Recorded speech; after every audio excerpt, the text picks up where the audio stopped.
Everybody, depending on when you are listening to this, we are either ending a year or starting a new one. And there is a whole lot of talk on these internet streets and everywhere else about what you should do, need to do, can do right away to achieve your goals, to stop overeating, to change the number on the scale if that's what you want, to end the patterns with overeating and emotional eating. And we need to talk because there is so much hype. I am a psychologist who has helped women make effective, lasting changes over the last, 30 years now. And I have some truths to tell you about what it takes to make lasting change, what it takes to achieve your goals. And then after you've achieved your goals, know that you're living in a way where you don't have to do that again. You've solved the problem. I want to invite you to a free event that I'm hosting the week of January 6th. It is the Freedom from Overeating workshop series for smart, busy women. And in a series of daily trainings and daily action assignments that I am going to give you, I am going to show you how to cut through the hype, how to cut through the gimmicks and the quick fixes that don't last, and how to set yourself on a course for freedom from overeating and peace with food and being the way you want inside your body with your eating in a way that will last, in a way that will fit you, and in a way that will give you joy.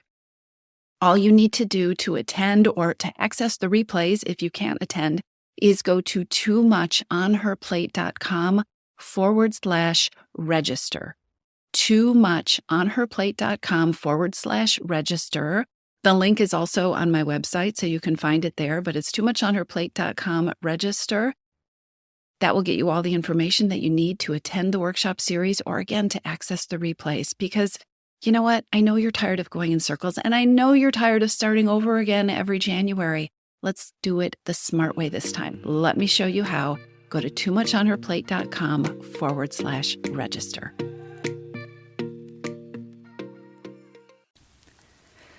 Hey, everybody. Welcome back to the podcast. And if you are listening to this in real time, Happy New Year.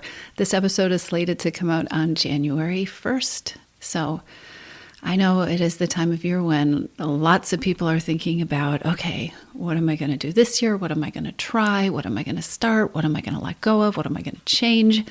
And if your social media feed is like my social media feed, it is full of year-end reviews and a lot of people who are doing audits and making their plans and choosing their words. And honestly, it's overwhelming.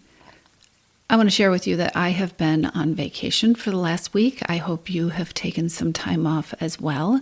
And so what I am doing for this episode is sharing an episode that was actually one that I released very early in this podcast. So unless you have been listening from the very beginning, you probably have missed it. And if you have been listening from the very beginning, it is worth a re-listen. This episode is about how to get help for emotional eating and overeating and what it really means and what it looks like to get the kind of support that is really supportive.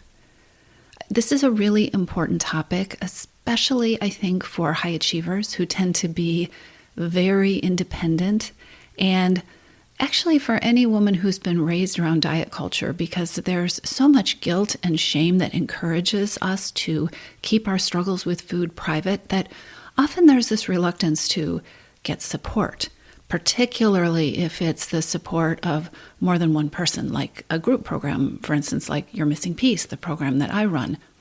I have known deep down always about how helpful getting help is. And I have also been a DIYer. If I can do it myself, if I can read the manual, if I can figure it out, that is usually my avenue of choice, especially in situations where I feel particularly vulnerable. And that's why I think this episode is worth bringing back up to the top of the playlist, because there are some things that you get from connecting with other people around an issue like overeating or like emotional eating that you need help with. There are some qualities that you get from support and from connecting with others that you'll never get from reading a book or a manual or doing a program all by yourself. So Take a listen to the episode, and as always, I would love to hear what you think. Come on over to Facebook or Instagram, DM me on social if you want to, or be sure you're on my mailing list and just reply to one of my emails. Okay, so here's an oldie, but still a very much goodie, how to get help for emotional eating and overeating. Hey everybody, welcome back to the podcast. And if this is your first episode, welcome and prepare to start learning a whole new approach to creating freedom from emotional eating and overeating. And by freedom, I mean real freedom. Today I want to talk about how to get help for emotional eating and overeating. But I think as with most of these episodes, we're going to take a little bit of a turn and be a few degrees off from maybe where you expect we're going to go. Getting help and support for emotional eating and overeating is something that I see a lot of smart women coming to late in the game. It is not an intuitive thing for a lot of women to seek help for overeating patterns or for emotional eating because it's not unusual to have a voice in your head telling you, I shouldn't need help. I should be able to figure this out. I should have figured this out by now, right? There's something wrong with me that I have these struggles with food, that I'm not eating the way that I wanted to. There's something wrong with me that I've gained the weight, if weight is a part of this for you. There's something wrong with me. And it's hard to seek support, especially if you are a high achiever who is used to being successful and knowing the answer to things, when you feel lost and when you feel like all the arrows are pointing at you. It's all your fault. If you're not clear on this already, it's not your fault. It is not your fault. There is a reason for any eating that happens. There's a reason we eat. There's a reason we get in patterns with emotional eating and overeating, and blaming yourself and getting stuck in that dead end of guilt and shame and self-blame doesn't help you solve the problem. It's not your fault. There's a reason that you overeat. So getting help is not something that a lot of women come to intuitively or that feels comfortable for a lot of women. And another reason for this is that getting help for emotional eating and overeating doesn't always feel helpful. So today I want to talk about not just how to get help or that it's okay to get help for emotional eating and overeating. It's so okay to get help and it can make things so much easier. But how to get help that actually feels helpful and what that looks like. What support that is helpful includes and looks like and feels like, and why some of the help and the support that you may have gotten in the past doesn't feel helpful at all, may have been absolutely the opposite of helpful, may have made things worse, and may have left you feeling worse about yourself and about your ability to make changes in your relationship with food. So let's dive into this. I'm going to share with you the ingredients or the kind of a checklist, I guess, for what I think is included in really high quality support. But before we do that, I think it's very important to take a step back before we talk about getting help or getting support and talk about what it is that you are actually looking for support with. If you have listened to any episodes of this podcast, if you're familiar with me, you know how strongly I feel that everything we do begins with the mindset that we bring to it, the thoughts and the beliefs that we have, the stories that we tell ourselves. And this is so true when it comes to changing your relationship with food. If you set yourself up on a path that is all about deprivation and needing to have willpower and needing to be strong and needing to do this for the rest of your life, this being a really hard thing, right? If you set yourself up for a struggle, guess what? You're going to create a struggle. If you believe that in order to create the changes that you want with food and with eating in your life, you are going to need to deprive yourself.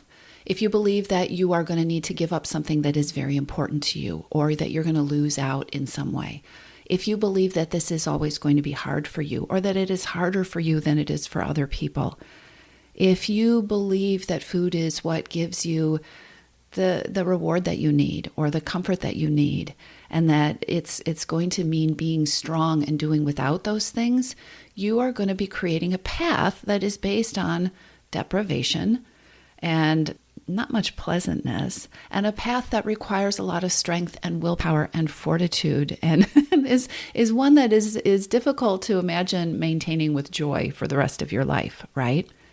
On the other hand, if you believe that creating peace with food and freedom from overeating is possible, if you believe that this is something that can be done in a way that feels good, if you believe that you can do this without struggle, think about the different kind of path that you are going to create for yourself.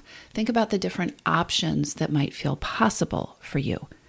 If you feel like, okay, it has always been a struggle for me trying to change my eating, but I think there's a possibility to do it differently.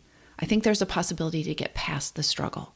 Guess what? You start to open new options for yourself. If you believe, I would like to change my weight, and I think I could do it without being miserable and feeling hungry all the time, and I don't know exactly what that looks like right now, but I would like to figure it out.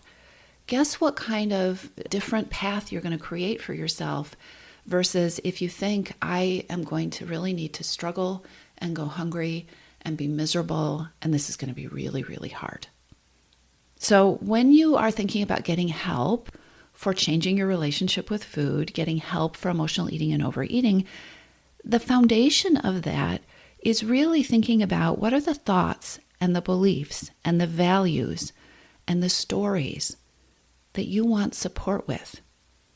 Your thoughts and your beliefs, the things you believe about food and the things that you tell yourself about yourself, these are the things that shape the direction that you're aiming in. They shape the trajectory of your journey, and they are going to define what the journey, what the path toward your goal ends up feeling like. And guess what? The destination that you arrive at, whatever that goal is, the destination ends up feeling like the path you took to get there. So if you create a way of getting to your goal that feels really, really hard and makes you feel miserable and makes you wonder how long you can keep going with this, guess what? That doesn't magically transform when you get to the end. And if you create the kind of support that helps you reinforce a belief in, think about the words, peace with food, feeling peaceful with food, taking your power back from food, learning how to lose your cravings so that you're not struggling with cravings all the time, and doing it in a way that fits with the rest of your life, that feels doable or even enjoyable sometimes, and oh my gosh, maybe easy. If you create support that reinforces that kind of framework, which comes from reinforcing the beliefs in what it is you want to believe is possible, you change the path and you change where you end up. And most of all, you change what the whole thing feels like. Deciding you're going to change your relationship with food means deciding you are going to change the thoughts and the beliefs and the stories that you have. And it's not a one-shot deal. It's not that you wake up and you say, okay, I am going to decide that food is not the ultimate comfort anymore. Because guess what? If you are using food for comfort, it is doing something for you. And I'm betting that you probably don't have options that feel as good or as accessible, right, as possible for you right now. And so using food for comfort is helpful in some ways in your life. And if you can cultivate the idea that, wait, there are better ways to feed myself comfort. There are better ways to nourish my need for comfort. And by better, I mean ways that actually feel better and serve me better and are more comforting in the big picture than reaching for something to eat. As you nurture that belief, that will also lead you toward learning these new ways of doing things and being and these new comfort strategies. And as you do those things, it will take your power away from food. On the other hand, if you're nurturing the belief, I just shouldn't need to comfort eat. I need to not be so weak. I need to not comfort eat after work. I need to be strong. Again, you're nurturing a path that is based on doing without, which I call deprivation thinking. And that requires being strong. And instead of feeding and nourishing your real need for comfort, right, it creates a path where you are required to deny the need that you have that triggers the overeating and be strong and kind of push through it. And guess what? That never lasts, especially when you get to a place where what you really need is comfort. So changing emotional eating and overeating requires nurturing this new relationship with food, which requires learning about, starting to discover new ways of thinking, new beliefs that you can actually believe, stories that you can tell yourself, ways that you can talk to yourself, new thoughts that you can practice. It requires catching those old thoughts, right? And this can all seem really theoretical, and it can also seem really hard and really impossible, particularly if you're doing this by yourself, right? It takes practice, and it is sometimes difficult to take a step back and watch your thoughts, especially when you're in the middle of an emotional situation or when you're in that kind of situation that tends to trigger overeating. And that is why having the right kind of support, the right kind of help when you're trying to make these changes can be so valuable. I mean, think about it. Imagine that you are in a low spot. Imagine that you have been working really hard, trying to do some new things to change your relationship with food, to stop overeating at night, let's say, and you're having a really hard week. What do you want your support system to do for you? Imagine that whatever help you are getting, whether it's a book you're reading or a coach that you're working with or a friend who is supporting you, imagine that that help is whispering in your ear during that vulnerable time.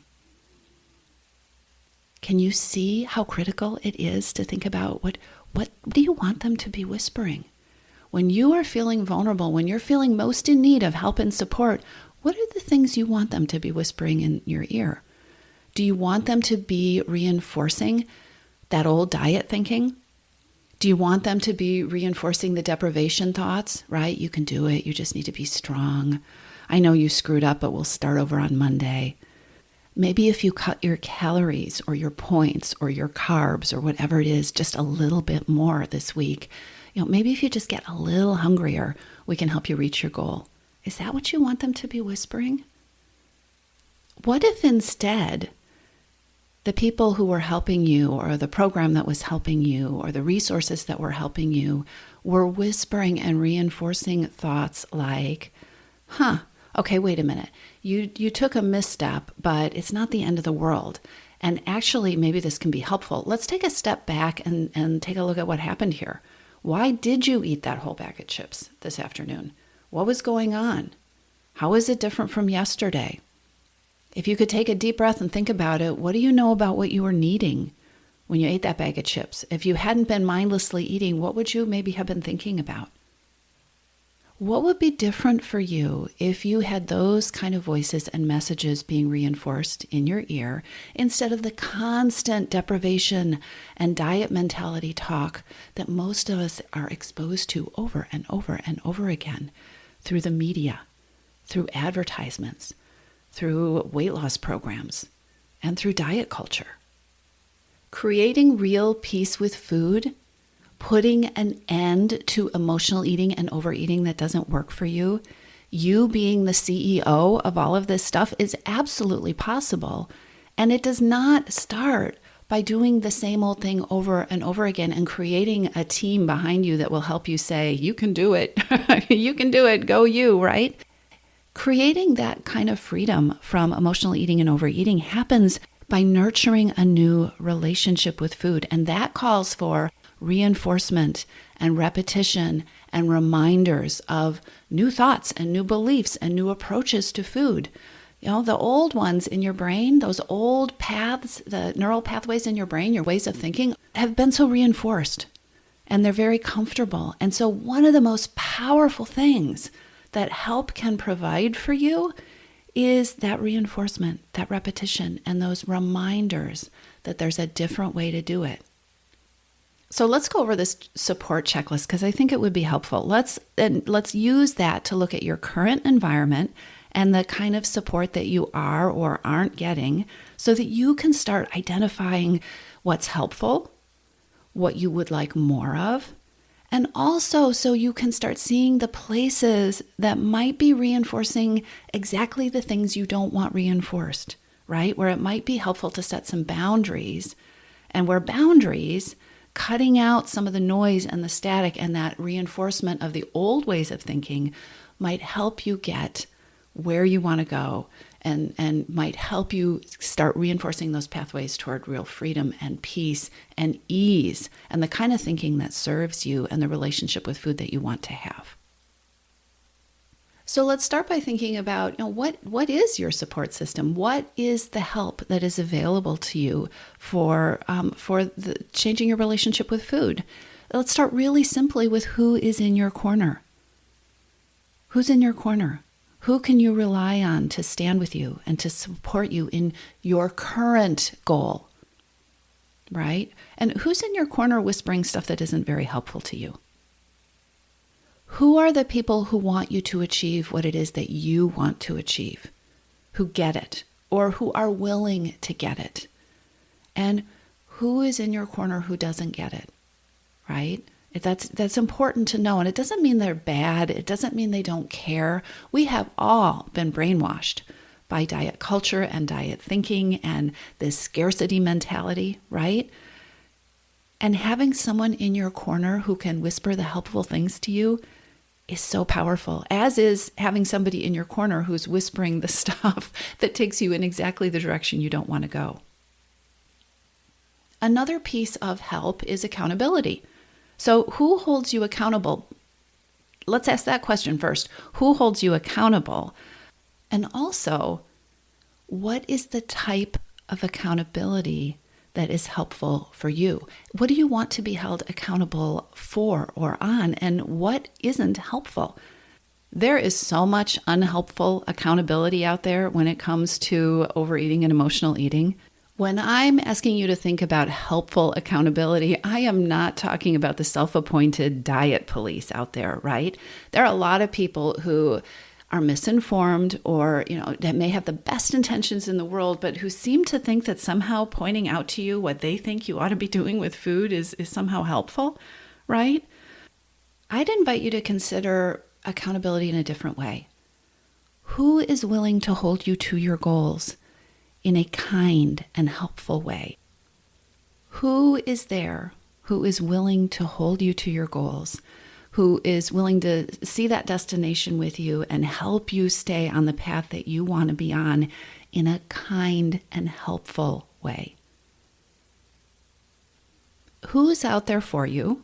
Or what would it look like to have somebody out there for you who helps you make sure that you follow through, right? Who asks you about what it is that you said was important to you in a way that's helpful, not shameful, right? Who calls you to task when you're not showing up for yourself in the way that is really important to you to show up. Again, not with shaming, not with guilt, not with judgment, but with love. And not holding you accountable to an old deprivation way of thinking, but to creating this new path, to creating a peaceful relationship with food. Having that kind of accountability, so powerful, right? Now, let's talk about motivation, because this is a huge place for support, and there you can go left or right here. Motivation within old diet thinking is so deprivation-based. It is so linear. It is so based on achieving this, like what is the number on the scale? How did you do on the weigh-in, right? We're doing it differently now. Peace with food isn't about success or failure. Peace with food includes imperfection, right? It includes trial and error and learning as you go. And like we've been saying, it requires thinking new thoughts, which is challenging. So having somebody that you can rely on to remind you why you are doing this, why you're making the changes, what it is that you really want, what that destination looks like, which is so much bigger than a silly number on the scale or a size of your pants or something, right? You're doing it because you want to feel free, because you want to have peace, because you are tired of being so hard on yourself. You're doing it because you want a path that is sustainable, that you want to be on for the rest of your life, instead of feeling like every 8 weeks you need to beat yourself up and start over again and dig yourself out of a hole, right? So who do you have, or do you want to have somebody, do you want to add somebody who is providing that kind of help to you, who's contributing to your motivation, who reminds you how far you've come and all the ways your efforts are showing up and paying off, instead of just this single number on the scale? And at the same time, it's really important to look at the kind of help and support that isn't so helpful in your life right now, right? So who are the people who, again, maybe from a place of love, are misguided in the way they are trying to support you with motivation? It's important to ask whether there are actually people in your life who are depleting your motivation, whose pep talks leave you feeling bad, right? Or whose pep talks you really don't want. So take a look at motivation and what kind of help you're getting in that area. It can be very helpful. Another big piece of the support puzzle is having someone that you can celebrate with when you achieve victories along the way, and having somebody you can celebrate the new victories with, right? Because the milestones to creating peace with food and freedom from overeating don't look like the old deprivation-based milestones. It's not that you were, able to stay on this cleanse for 8 days, right? You were able to be strong. Those are the old milestones. As you start creating freedom from overeating, you're going to have victories that look very different. You're going to have victories where, I felt my feelings today. I realized I was heading into the kitchen because I was feeling really anxious, and I sat with it and I asked myself what I needed, and I did something different. That's a huge victory. You're going to have a milestone along the way where what you did was not something you were happy about. You had a misstep. You ate the stuff you didn't want to eat, and guess what? Instead of going down that spiral and beating yourself up and deciding that you had blown it, so you might as well really blow it because you're going to have to start over on Monday. That's the old way of thinking. You're going to have a milestone where things didn't go exactly as planned, and maybe you took a deep breath, or maybe it took an hour or two, but you decided, oh well, I don't have to be perfect. Here's my next step. Who's going to support you and remind you that, oh my gosh, that wasn't a horrible day. That was a win. That was so much different than it was, would have been a year ago. That was a victory. Look at all the spiral overeating that you didn't do. Look at the new thoughts. Look at the new beliefs. Who is going to help you see that and support you in that? Because that is the way that you really create a path to change, when you can see that your efforts are getting you somewhere. Here's another kind of support. Who believes in you? And who believes in this path that you have chosen for yourself, right? Who are the people in your support system who know you're capable of achieving what you've set out to do? Who can help you remember exactly why you have what it takes to be successful? They know your strengths, they know your good qualities, and they can help you see how you can keep leveraging them and how you are leveraging them to get toward your goal. Especially when maybe you can't see those things for yourself, when you are not believing in yourself. Who believes in you? And when you're thinking about getting help with emotional eating and overeating, it's really important to think about, okay, are there people in my life that are working against my belief in myself? Are there messages that I am getting? And it may not just be people, right? It may be things that you're exposed to, or things that you're reading, or media that you're digesting on a regular basis. Are there things that are undermining my belief in myself and my belief in my ability to really be free from this stuff and to do it in a way that fits me and that doesn't include deprivation and misery and beating myself up all the time? It's important to think about where you're going to get support for your new beliefs, and also take a look at what might be undermining those or eroding those, or just continuing to reinforce the old beliefs that aren't helpful for you, right? Having examples is another kind of help and support. I work with a lot of high achievers, and oftentimes the women I work with are they're the leaders, right? They're the leaders of the pack, the one who motivates everybody else. They're really good at being the example for everybody else, at making it look easy, at being the cheer team, right, for the other people around them. Do you have somebody in your support system who's 1 or 2 steps ahead of you, or who has already achieved the kind of peace with food that you're looking for? Do you have somebody that you're watching or learning from who is an example to you? Or does it feel like you are inventing your own wheel, right? Do you have the ability to learn from the wisdom of others, to learn from the new beliefs and thoughts that other people can offer to you? Or does it feel like you have to figure it all out on your own? I know you know this in other areas of your life, but we tend to forget it when it comes to making changes in our health and our well-being, and especially with changes with food. The truth is that we tend to see more possibilities and we tend to grow more when we're surrounded by people who encourage us to stretch our ideas, to stretch our thoughts, to stretch our beliefs, and then help reinforce, right, the things that we're trying to do. One of the things that I hear over and over again from participants in the Missing Piece program, which is my group coaching program, one thing that surprises a lot of members is how much they take from being in a group coaching meeting. We do these group coaching meetings on Zoom, and being in a group coaching meeting where they're not participating. So they haven't asked the question, they're not being coached, but having an example, watching somebody else learn and grow, and maybe that person is a month or two ahead of them in the program, or maybe the person is struggling with an issue that is so similar to theirs and they never thought that anybody else had that issue, right? They think they're the only ones who struggle with food in that particular way. Having an example, being surrounded by other people who are ahead of you and with you and can remind you of things by showing you what it looks like in their life, can be such a powerful kind of help and support. So take a look at the examples that you have around you and whether they are really nourishing the kind of beliefs that you want, or whether they are creating stories, whether you're using those examples to create stories about how you should be doing it differently, or how you should be harder on yourself, or how you should be stronger, or are the examples that you have serving you? Could you use more examples or different examples? What do you want? What would be helpful to you?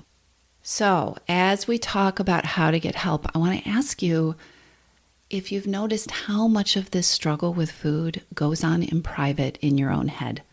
How many conversations have you had with yourself, right? How many thoughts do you have that just go round in circles? How many places do you feel like you're at a dead end because you don't know what else to do?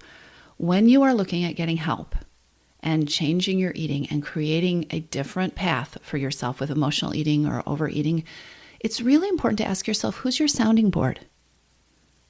Who do you talk things through with? Who do you go to brainstorm strategies or to adjust plans that aren't working for you? Who do you go to get advice? Or who do you go to just blow off steam, right? Who can just listen if you say, I don't want advice. I just want you to listen. Do you have that in your life?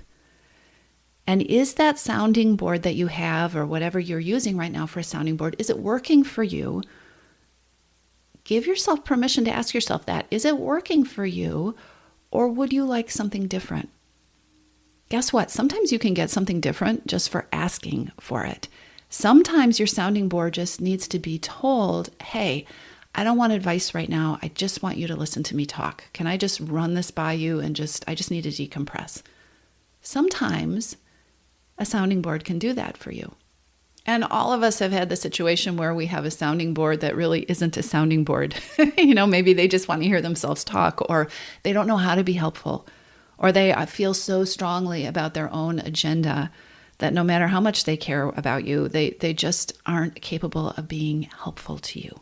It's really important to look at who you are using as your sounding board, and are they helping you reinforce this new path that you want to be on, or are they undermining it, maybe purposefully, maybe not, or reinforcing old thoughts and beliefs that you are wanting to move away from? And then here's maybe the most powerful piece of having help with emotional eating and overeating, but it only works if you have enough of those other ingredients that we've already talked about. Who do you have? What kind of help do you have that tells you the hard truth? I want to be really clear here about what I'm talking about when I say the hard truth, because Diet thinking, deprivation thinking is just rife with this ideology of, suck it up, be tough, be strong. You just need to do it, right? You just need to push through it. You just need to get out there and do that hard thing. And that is exactly how you create patterns with food where you've got something going on, you've got a reason that is motivating your overeating and you're pushing through and ignoring it, right? You just need to not stress eat. It's stress, you're trying to stress eat and that's not going to be helpful, so just don't stress eat. Guess what? When you do that in that way, you don't ever address the stress. You don't address the reason that you are turning to food in the first place, and nothing gets healed. You're not healing your relationship with food. You're not learning how to take care of yourself in ways that are better than food. You are not taking your power back from the cravings or the triggers. What you're doing is a hard thing, the hard way, for as long as you can maintain the willpower to keep doing it. Having somebody push you and be hard on you is not what I'm talking about when I ask you to think about who tells you the hard truth. I'm asking you to think about who you have in your corner that you trust, who's going to tell you in a way that is supportive and helpful to you. And we all have different ways that are supportive and helpful to us.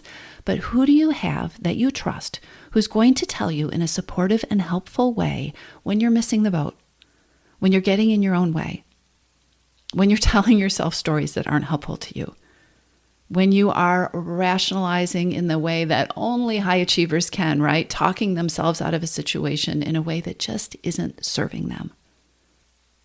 I work with a lot of strong, highly capable women, and I will tell you, being one myself, right, that strong women can also be very good at sending out this vibe that we're fine. We're fine. I've got it under control. It's okay. I don't need help. The truth is, we all need help sometimes. Who are the people that you trust and who care about you that are going to call you on your stuff? Who are the people who will call you on it when you're out there trying to go it on your own, when you're trying to convince everybody that you're okay and you're really not, when you need something that you are not allowing yourself to have? Who tells you the hard, real truth? And again, be honest. Are there people who think they are fulfilling that role in your life in a way that isn't really helpful to you?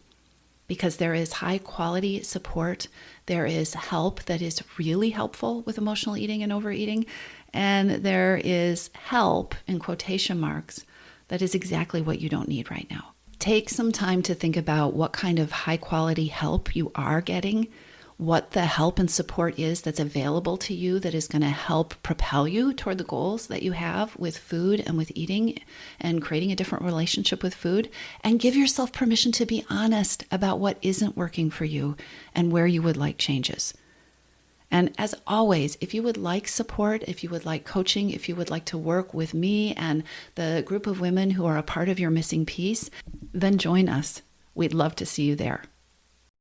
Hey, y'all, I hope you liked this week's podcast episode. And if you haven't signed up yet, I want to encourage you to go to toomuchonherplate.com/register and sign up for the free event that I'm hosting. It's the week of January 6th. It's online, and there will be replays if you can't attend it live. But I do hope you'll come live because I'm going to bust a lot of myths, and I am going to show you step by step how to take action so that you can lose your overeating and emotional eating habits, so you don't have to keep fighting with them, so you don't have to keep being strong, so you don't have to keep coming up with all sorts of willpower. Go to toomuchonherplate.com/register, and we will get together the week of January 6th, and I will show you how to make a real difference so that next year, when you're thinking about what you want to accomplish over the next 12 months, it is a completely different list. I'll talk to you soon.